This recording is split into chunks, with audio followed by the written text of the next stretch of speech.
And I think we're live. So hello everyone and welcome back to my channel. For those new here, my name is Nicki. I'm an author and editor. I post videos here on YouTube about writing, editing, reading and all the other things I love. Today I'm here as a reader to tell you about all the books that I've been reading and hopefully enjoying during February. For those of you who regularly follow my posts on these book reviews, you'll notice that I am a bit early this month. Normally I would have done my film and TV one tomorrow and my book one on Thursday. However, I've done them both today. And there's a couple of reasons for that. I do have a lot on Thursday, but the main reason is the weather. We've hit another hotspot here in Adelaide this week. After a few weeks of delightful mid-20s, high 20s, we are back up in the high 30s, pushing towards 40 by the end of the week. That's Celsius for the American peeps. And it's hot. Today is the coolest day of the week at heading for a top of 36, I think we are today. So I decided I had a bit of free time today extra and I thought I'm just going to get them done today while it's a little bit cooler. It frees my time up on Thursday when it's going to be hot and sticky and I've got a lot of other things to get done. So without any further ado, I'm going to push straight on because I do have around 20 odd books again to share with you this month. It's been another excellent reading month for me.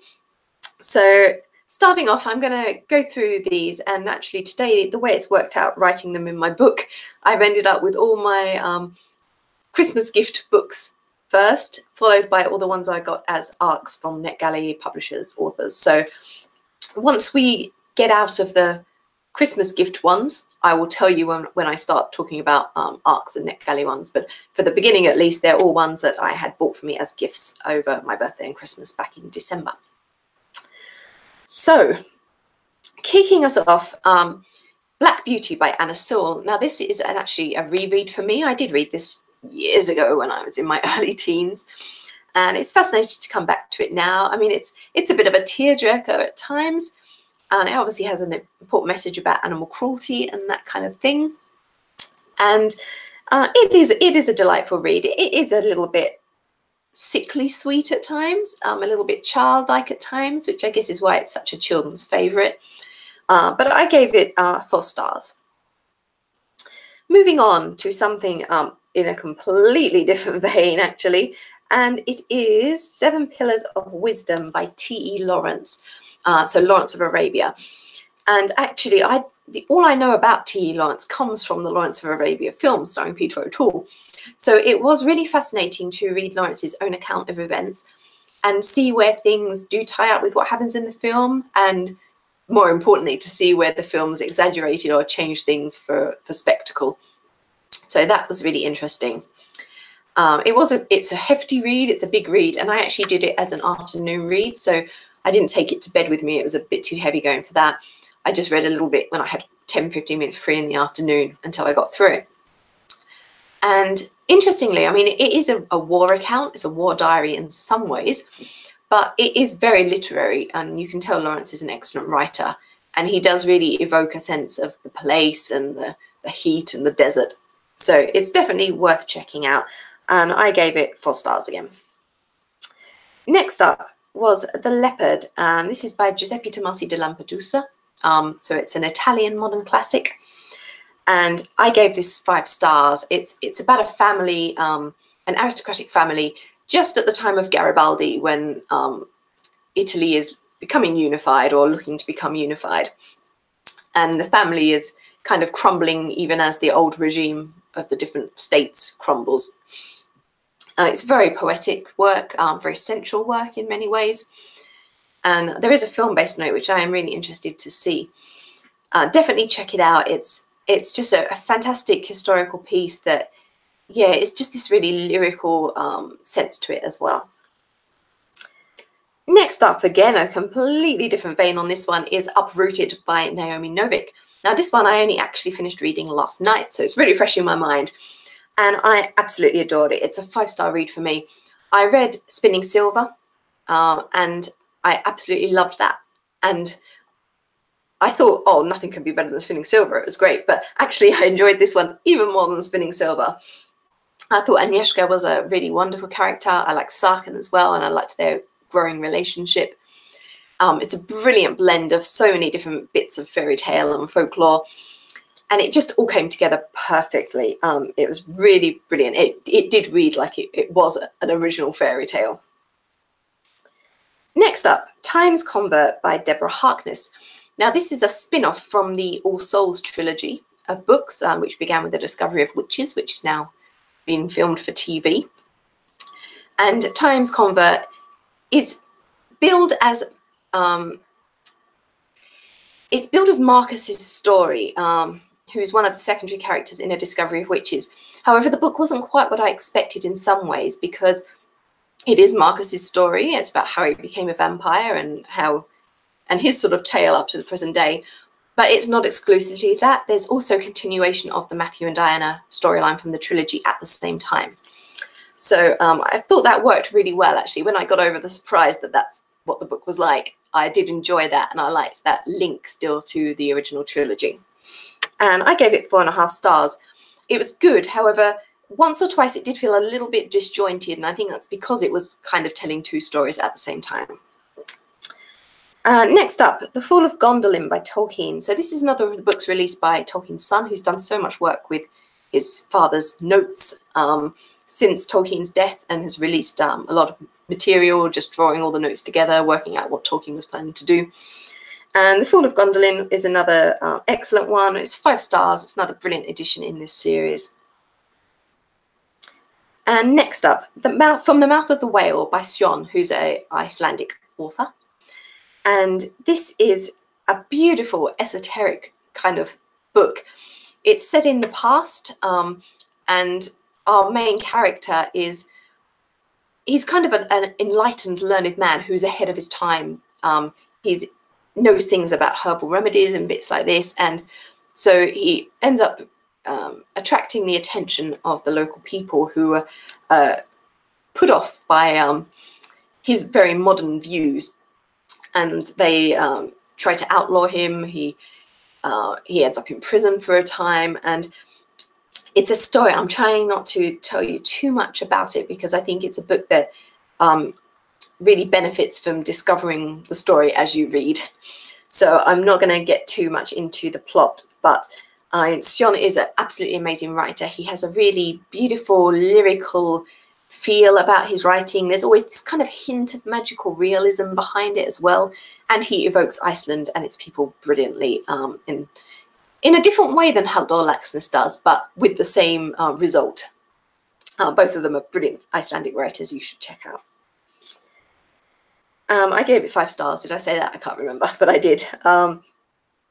Next up is another 5-star read, actually, and it's The Loved One by Evelyn Waugh. If I can speak properly, I might have to have a quick drink of water in a second. This is a brilliant piece. I mean, Waugh is known for absolutely biting satire, and this one is no exception. And in fact, this one I think is one of the most caustic ones of his that I've read. It is a satire. It is quite cutting, but it's also hugely amusing at the same time. And this one's set in America, and it revolves around funeral parlors of all places. And again, this is another of those books. It's only fairly short. It's only novella length. And telling you too much about the story would ruin it, I think. So I'm not going to get into too much detail about it. But it is a satire from the sort of 1930s or so, that kind of era.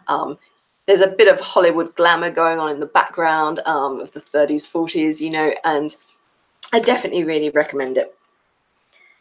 And finally, this is the last of the Christmas reads, The Bonfire of the Vanities by Tom Wolfe, so a modern classic. And this is one that, you know, I've known the name of for ages. It's always on those books you must read list. And I finally decided that I definitely needed to check it out and give it a go. And I'm really pleased I did. It was absolutely amazing.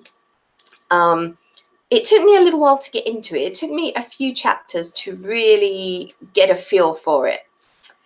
And when I did, though, I found out I was completely sucked in. I suddenly realised, like, a few chapters in, that I absolutely desperately needed to know how this was going to end, what was going to happen. The main character is so relatable, because I kind of really feel for him. You know, he's not a brilliant person. There's stuff he does that, you know, you think's wrong, but at the same time, he doesn't deserve what happens to him. So it was a really great read. I gave it 4.5 stars. It's so engaging, and it's still really relevant today with its look at the role media can play in trials and the issues of race discrimination, but also difficulties between races being able to relate to each other. So definitely give that a read. I'm going to pause for a little sip of water, excuse me. That's better. I have noticed my video quality isn't brilliant today. I must not have the best of internet connections, so I do apologise if I am a little blurry on the screen. Moving on, so we're now doing a few that I received as ARCs from the publisher. So all of these came actually from Pan Macmillan, Australia. So thank you to them. First up was Lady Smoke by Laura Sebastian, which is the sequel to The Ash Princess, which I read previously. And this is a YA fantasy story with all the typical things you'd expect from a YA fantasy, to be honest. And it was really good. I gave it 4.5 stars. It is an engaging story. I like the characters. The only thing that really is annoying me about this series is the love triangle. That YA fantasy love triangle is such a cliche these days.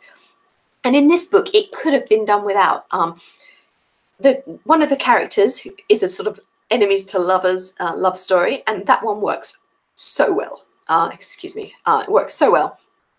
And it's a brilliant love story. It's a brilliant idea, bringing these two together.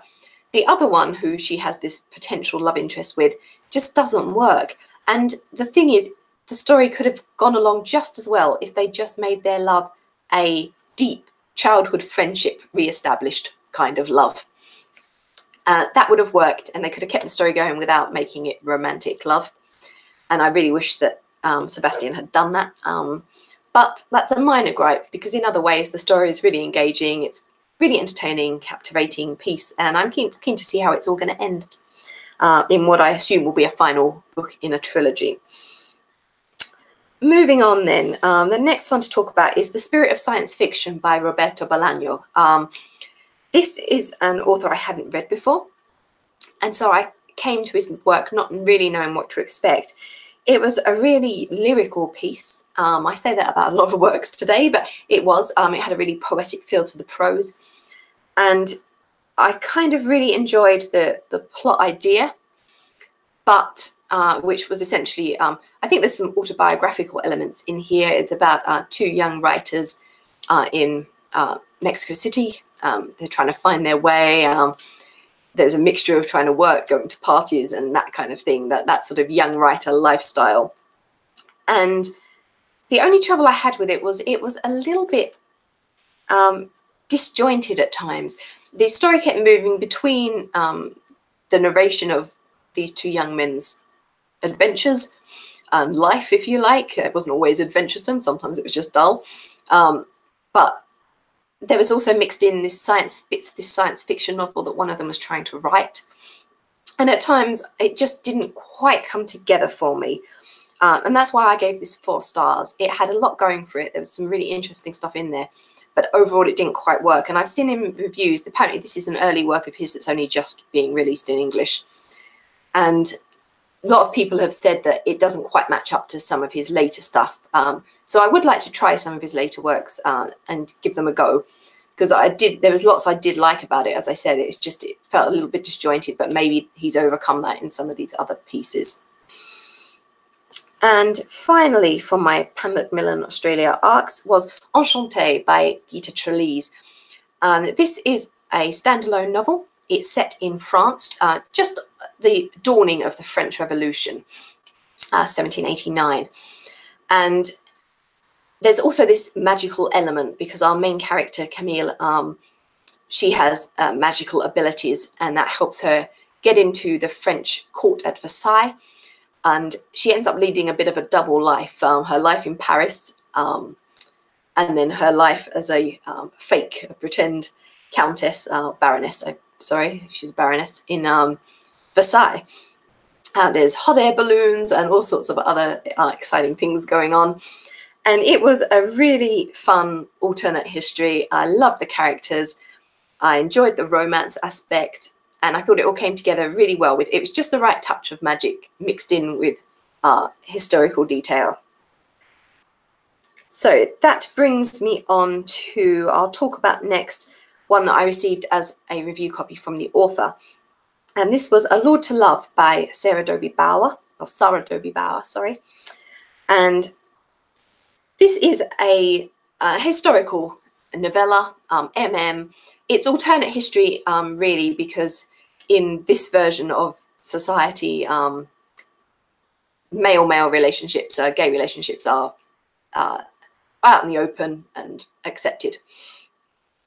I thought it was a really cute story. I loved the two main characters. One of them, it was a bit of an enemies to lovers in a way, because one of them is a lord who has been in a long-term lawsuit against the other character's father. And he decides that he'll mend bridges by declaring he wants to marry the son. Despite a bit of an age gap, there's a bit of a May-December romance going on as well. So there's a lot of different tropes going on in the story. It was really, really cute, but for me, it was way too short. It was done as really a long, short story. And there was so much potential there for really getting into these characters, looking at their backgrounds, seeing their relationship develop. And that was missed. And it became a bit, we kind of got to the impression that later on they liked each other for their other qualities, but initially it was just a bit of a lust and physical attraction. Whereas I think if we'd had a longer story where we'd seen them as they first meet each other, as they interact before the events that take place in this story, then we would have got a bit more depth out of their characters. So I think it was a shame because it was a missed opportunity. But even as it is, it's still a cute, fun, very quick read. I think it took me about half an hour to read this. So I gave it 4 stars because it is going to please people. I just think it was a shame that it could have been more than it was. So now all the books remaining for today are ones I received from NetGalley. So starting us off, Servant and Lord by Lorinell Yu. This is a manga piece. It's a yaoi manga, MM manga, boy I love. And I gave it 3 stars. There were some problems with the English. I don't know if that's about translation. I wasn't 100% clear if this was taken from an original Japanese work and done as a translated version. But some of the English wasn't right, so the text didn't make sense. And I found the romance aspect rather obsessive and odd. I couldn't quite believe that things could work out for them in the long term because they just seemed too different personality-wise, and it was just a little bit creepy at times. However, beautifully illustrated, of course, and so that's why it got 3 stars from me. I have since spoken to actually a couple of people who read this quite a lot, this style of work, and they said it's quite normal for the relationship just to be about, hey, you're cute, let's get it on. So it may just be that I'm just not familiar enough with the genre, but I kind of expected a little bit more depth to the relationship than I got. Next up, this one's actually an interesting one because it also fulfills Nigeria for my Around the World challenge, and it's Bonfires of the Gods by Andrew Eseimokumo. I'm going to say that again because I'm completely messing it up. Andrew Eseimokumo Oki, and I'm really sorry if I mispronounce that.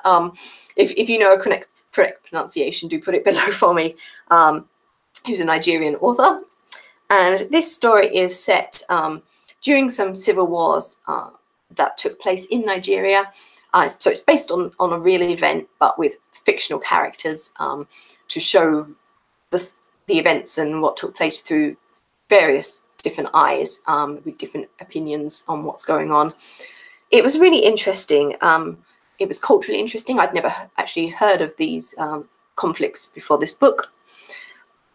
However, it was really badly edited. I kind of think it really needed a really heavy copy edit to fix some of the problems with the text. I believe it's self-published. I'm just going from memory.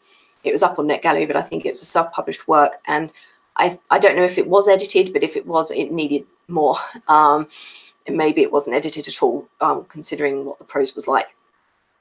So I think that kind of let it down. I think it had potential. It was highlighting an event that maybe people didn't know about. So it would have been really interesting, bring awareness about this historical event. And I think it was just let down by the lack of decent editing, because it did kind of ruin the story. I was like getting really irate as I was reading about all the problems in the text. So that was a bit of a letdown for me. In fact, I didn't mention actually when I read, and I was talking about Uprooted earlier because I was raving about how much I loved it, but there was some really bad punctuation mistakes in that as well. And that was coming from a big major publisher. And it was really irritating me with all the commas that were in the wrong place that shouldn't have been there. Either they shouldn't have been there or they should have been colons or semicolons, and there was misuse of colons and semicolons. And that did keep pulling me out of the story a bit. And luckily the story was so brilliant that I was able to overlook it. But it did really bug me considering it was from a big major publisher. But anyway, that's another gripe. And I will carry on.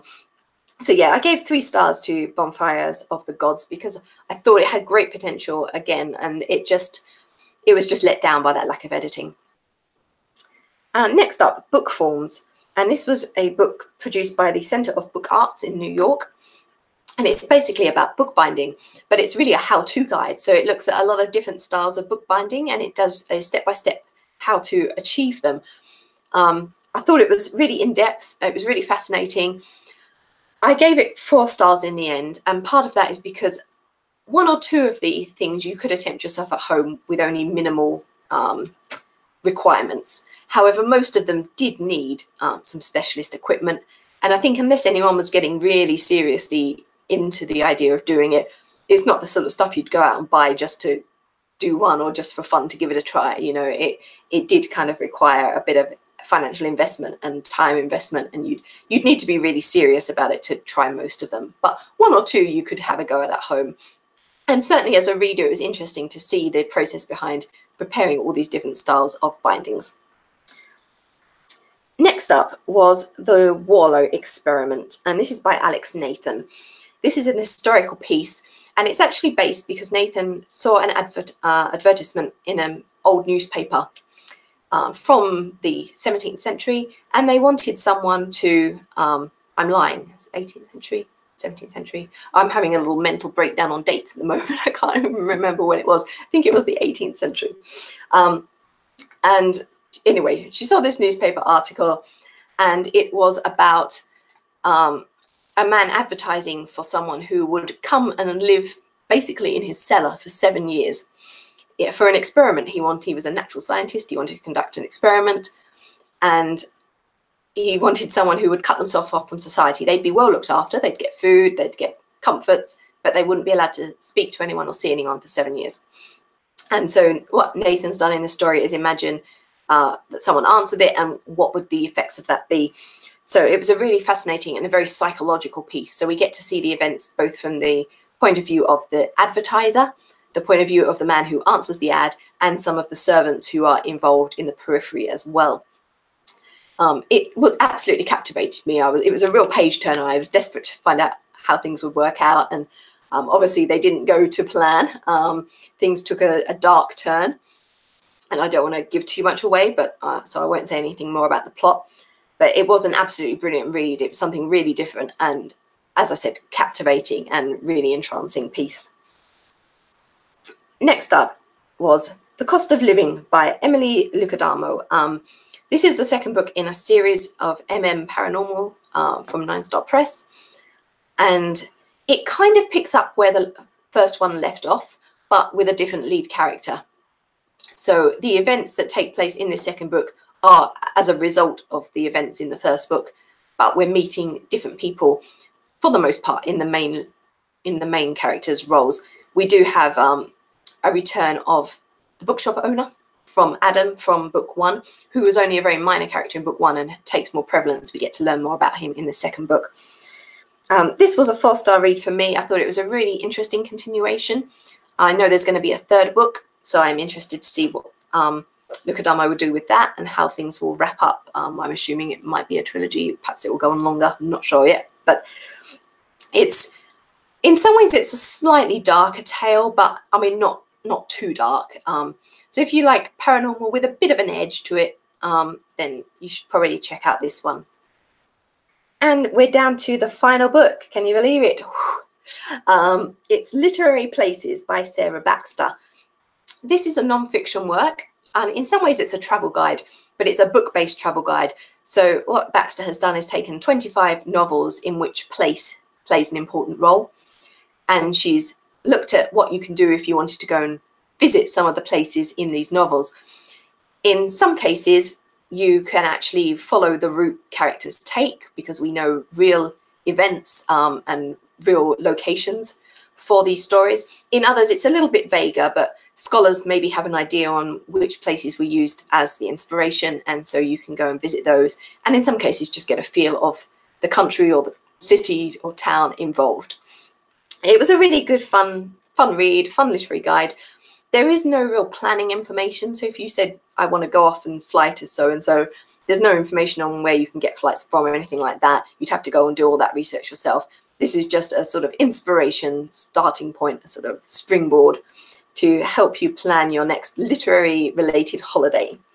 And it was a 4-star read for me. I definitely enjoyed it. So that just about wraps up my books for February, which is very good because my throat is going.